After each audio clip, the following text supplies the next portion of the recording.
جلد سوم از کتاب 4000 واژه، درس 15 بخش کلمات. اولین کلمه affair. affair یعنی رویداد، به معنی امر یا کار هم هستش. affair. My wife and I attended a formal affair over the weekend. من و خانومم شرکت کردیم توی یه رویداد رسمی طی تعطیلات آخر هفته. My wife and I من و خانومم attended شرکت کردیم توی a formal affair یه رویداد رسمی over the weekend طی تعطیلات آخر هفته. بنابراین کلمه affair یعنی رویداد. affair. کلمه بعدی assembly. assembly به معنای نشست یا مجمع هستش بچه ها. assembly. The students had an assembly to talk about their interests. میگه اون دانش آموزا یه نشست داشتن که صحبت کنن درباره علایقشون. The students اون دانش آموزا had an assembly یه نشست داشتن to talk about که حرف بزنن درباره their interests علایقشون. بنابراین کلمه assembly. assembly به معنای نشست یا مجمع هستش بچه ها. assembly. کلمه بعدی bless. bless به معنی دعای خیر کردن. bless. The angel blessed the newborn baby to keep it safe. اون فرشته برای اون بچه تازه به دنیا اومده دعای خیر کرد که اون رو در امان نگه داره. The angel اون فرشته blessed دعای خیر کرد برای the newborn baby اون بچه تازه متولد شده to keep it safe که اون رو در امان نگه داره. بنابراین کلمه bless به معنی دعای خیر کردن هستش بچه ها. bless. bless. کلمه بعدی cereal. cereal یعنی غلات. cereal. cereal is a fast and common breakfast food enjoyed in the US. میگه غلات یه غذای صبحانه سریع و رایجه که توی ایالات متحده ازش لذت میبرن. cereal یعنی غلات. is هستش a fast and common breakfast food یه غذای صبحانه سریع و رایج enjoyed in the US که توی ایالات متحده ازش لذت میبرن. بنابراین کلمه cereal. cereal یعنی غلات. cereal. کلمه بعدی cheerful. cheerful به معنی بشاش و شاد هستش بچه ها. cheerful. The children were cheerful because they didn't have to go to school. میگه اون بچه ها شاد و بشاش بودن به خاطر اینکه مجبور نبودن برن به مدرسه. The children اون بچه ها were cheerful بشاش بودن، شاد بودن because چون که they didn't have to go to school اونا مجبور نبودن به مدرسه برن. بنابراین کلمه cheerful. cheerful به معنی شاد یا بشاش هستش. cheerful. کلمه بعدی diameter. diameter به معنی قطر هستش بچه ها. diameter. The diameter of the tree was about 22 centimeters. میگه قطر اون درخت تقریباً 22 سانتی متر بود. The diameter of the tree قطر اون درخت was بودش about حدود 22 centimeters 22 سانتی متر. بنابراین کلمه diameter. diameter یعنی قطر. diameter. کلمه بعدی exploit. exploit یعنی استثمار کردن بچه ها. exploit. The company exploits their worker and make them stay 12 hours a day. میگه اون کمپانی، اون شرکت کارگرش رو استثمار میکرد و اونا رو مجبور میکرد که 12 ساعت در روز بمونن، یعنی توی شرکت بمونن. The company اون شرکت exploits استثمار میکرد their workers کارگراشو and makes them stay و اونا رو مجبور میکرد وایستن 12 hours a day 12 ساعت در روز. بنابراین کلمه exploit یعنی استثمار کردن. exploit. کلمه بعدی famine یعنی قحطی. famine. The farmers couldn't grow any food on the dry soil so there was a famine.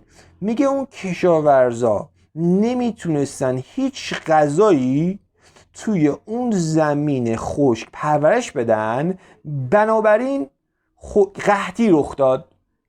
قحطی وجود داشت. ببین the farmers اون کشاورزا couldn't grow یعنی نتونستن پرورش بدن any food هیچ غذایی on the dry soil روی اون زمین خشک so بنابراین there was a famine قحطی رخ داد. بنابراین کلمه famine یعنی قحطی.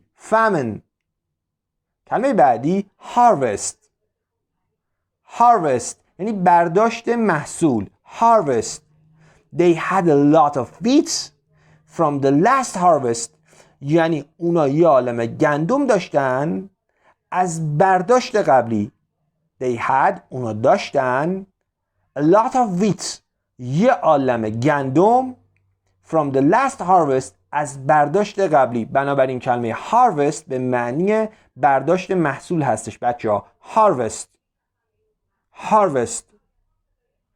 کلمه بعدی merry یعنی خوشحال. merry. They felt merry because the weather was great. میگه اونا احساس خوشحالی داشتن یعنی اینکه اونا خوشحال بودن، احساس خوشحالی میکردن چون که هوا عالی بود. They felt merry اونا احساس خوشحالی میکردن because چون که the weather was great هوا عالی بود. بنابراین کلمه merry به معنی خوشحال هستش بچه ها. merry. کلمه بعدی nut بچه ها به مغز آجیلا میگن nut مثل فندق، گردو، پسته. اوکی؟ مثالشو بخونیم. To eat a nut first you have to crack its shell. میگه برای اینکه یه نات بخوری یعنی یه مغز آجیلجات بخوری اول تو باید پوستشونو بشکنی. To eat a nut یعنی برای خوردن یه نات، برای خوردن یه مغز آجیلجات first اول you have to تو باید crack بشکنی its shell پوستشونو. بنابراین کلمه نات به معنی مغز آجیلجات هست بچه مثل فندق و گردو و پسته و اینا. نات. کلمه بعدی pardon بچه پاردنی ببخشید زمانی استفاده میشه که شما از طرف مقابلتون میخواین حرفی که زده رو دوباره تکرار کنه. تو این شرایط میگید pardon ببخشید یعنی حرف تو یه بار دیگه تکرار کن. مثالشو بخونیم.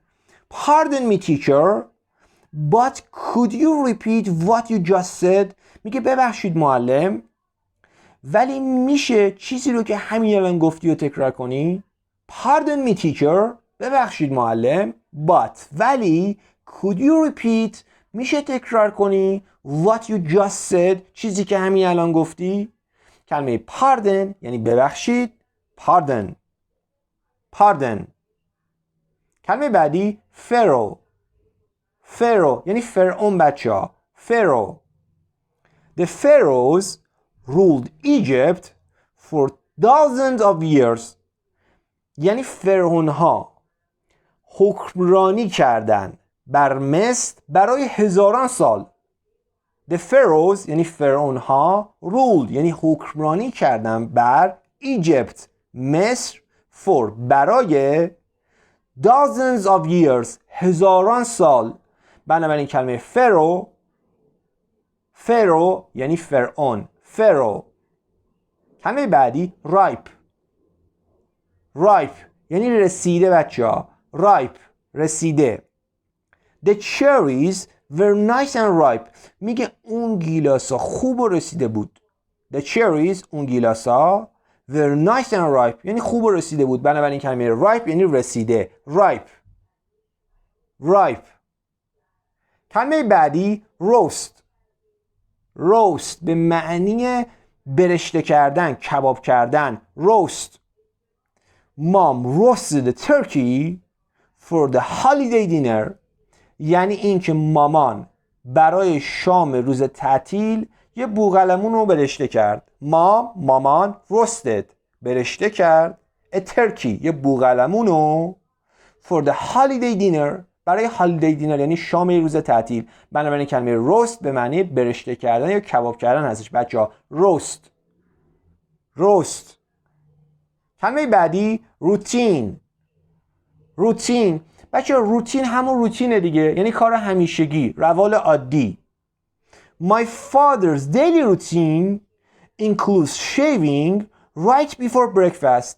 یعنی روال عادی روزمره پدرم شامل اصلاح صورت درست قبل از صبحانه است. ببین my father's daily routine یعنی روتین روزانه پدر من، روال عادی کار روزانه پدر من includes شامل shaving اصلاح صورت right before breakfast درست قبل از صبحانه. بنابراین کلمه روتین به معنای روتین هستش بچه‌ها، یا مثلا روال عادی، کار همیشگی، روتین.